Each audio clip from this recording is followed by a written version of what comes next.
खून पसीना सींच कर खेतों में उगाता धान रे, उसी को खाकर हम इंसानों में आता है इतना ज्ञान रे। वही तो बंदे है इस धरती के किसान रे, किसान रे, किसान रे। नमस्कार दोस्तों, मैं हूं महेश बैरागी। देसी लॉजिक के इस प्रोग्राम में आपका स्वागत है, वंदन है, अभिनंदन है।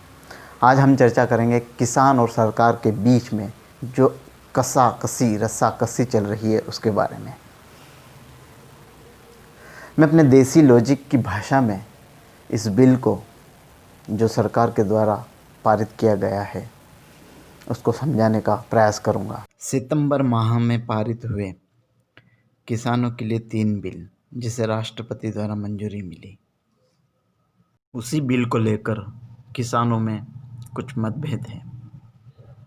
हरियाणा और पंजाब के किसानों ने आवाज़ लगाई कि दिल्ली चलो, दिल्ली की सीमाओं में डटे हुए हैं। बिल को लेकर उनमें कुछ कन्फ्यूज़न है, या समझें कुछ मतभेद हैं। वे चाहते हैं इस बिल को समाप्त किया जाए। किसानों में डर है कि एमएसपी ख़त्म हो जाएगी, यानी कि मिनिमम सपोर्ट प्राइस, समर्थन मूल्य इस बिल से ख़त्म हो जाएंगे और यहाँ तक कि मंडीकरण, मंडियाँ भी ख़त्म हो जाएगी। सरकार और किसानों के बीच बातचीत जारी है। सरकार द्वारा इस बिल को लेकर एक कमेटी तैयार की गई। अब तक जो किसान अपना माल, अपनी फसल मंडी में बेचा करते थे, अब वो मंडी के बाहर भी बेच सकते हैं। परंतु मंडी में जो अपना माल बेचते थे, मंडी में कितना ही माल एक्स्ट्रा हो, गोदाम भरे पड़े हों, फिर भी उन्हें समर्थन मूल्य में ही माल खरीदना होता था, या उससे ज़्यादा भी मूल्य में खरीद सकते थे। परंतु बाहर बेचने पर समर्थन मूल्य से कम भी मिल सकता है और समर्थन मूल्य से अधिक भी, क्योंकि वहाँ समर्थन मूल्य में ही लेना बाध्य नहीं है। किसानों का डर है कि धीरे धीरे एमएसपी ख़त्म हो जाएगी और मंडीकरण भी ख़त्म हो जाएगा। एक बिंदु इस बिल में यह भी है कि जो कॉन्ट्रैक्ट पर खेती करते हैं, बड़े बड़े किसान और बड़ी बड़ी कंपनियां जो कॉन्ट्रैक्ट पर किसी से खेत किराए पर लेकर खेती करती है, उस पर जो मनचाहा बीज बोती है, कॉन्ट्रैक्टर और फार्मरों के बीच अगर कोई झगड़ा होता है, कोई विवाद होता है, तो उसको लेकर वो कोर्ट नहीं जा सकते। वह एसडीएम और डीएम के स्तर पर ही सुलझाया जा सकता है। इस बात को लेकर किसान विरोध कर रहे हैं। उनका कहना है कि एसडीएम और डीएम तो राज्य सरकार के अधीन होते हैं, हमारे लिए कोर्ट जाने का रास्ता खुला हो।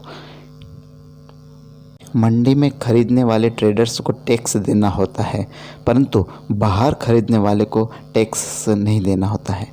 सरकार का कहना है ना तो एमएसपी ख़त्म होगी, ना ही मंडियाँ ख़त्म होगी। किसानों को नेताओं द्वारा पूर्ण तरीके से समझाया जा रहा है कि ना ही मंडियाँ ख़त्म होगी, ना ही एमएसपी ख़त्म होगी।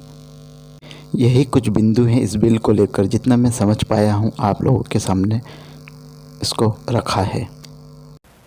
हमारे देश में, इस देश की आन बान शान रहे सिख धर्म, जो कि हमारे सनातन संस्कृति की एक शाखा है।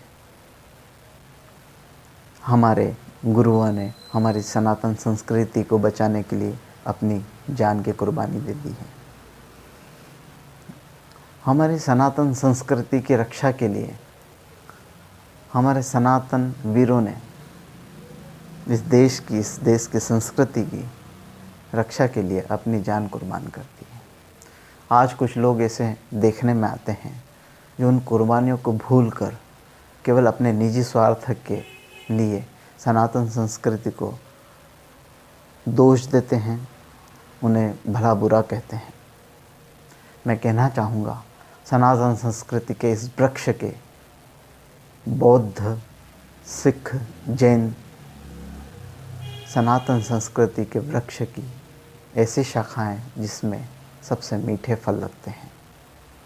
मेरी यही प्रार्थना है कि इन फलों को सड़ने गलने न दें, इस सनातन संस्कृति को, इस साझा संस्कृति को एक विशाल रूप दें और इस संस्कृति की रक्षा करने में सहयोग दें। सरकार का सोचना है कि हमारे द्वारा बनाया गया बिल किसानों की भलाई में है, और किसानों का सोचना है, मानना है कि ये हमारी भलाई में नहीं है। मेरी यही गुजारिश रहेगी सरकार से कि जिनकी भलाई के लिए आप बिल बना रहे हैं, कानून बना रहे हैं, अगर वही खुश ना हो तो इसी बिल की आवश्यकता नहीं है। हमारी सनातन संस्कृति, इस भारत की जनता ने ऐसी सशक्त, ऐसी मजबूत सरकार को इसीलिए चुना है कि वो बड़े बड़े काम करे,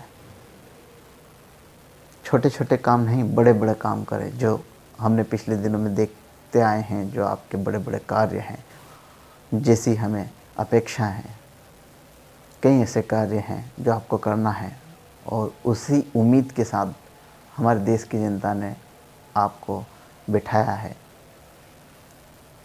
जैसे भारत में फिर से पीओके को लाना है, पाक अधिकृत कश्मीर को शामिल करना है, जो कि एक हमारा अभिन्न अंग है।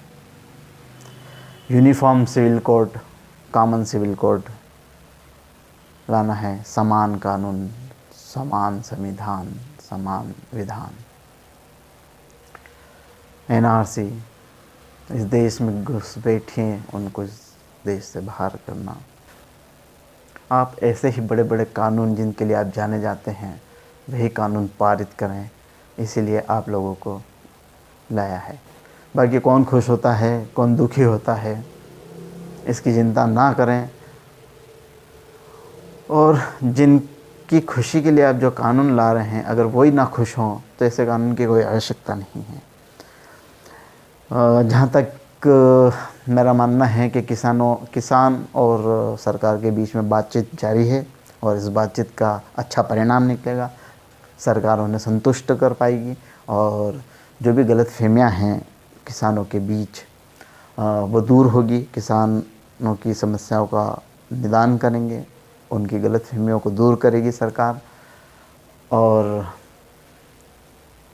किसानों का जो ये आंदोलन है, इसे एक राजनीतिक अखाड़ा ना बनाया जाए, क्योंकि हम देख रहे हैं जितने भी विपक्षी दल हैं वो इनका समर्थन में आगे आए हैं, और किसान आंदोलन को किसान आंदोलन न रहते हुए कई राजनीतिक रोटियां सेकी जा रही है।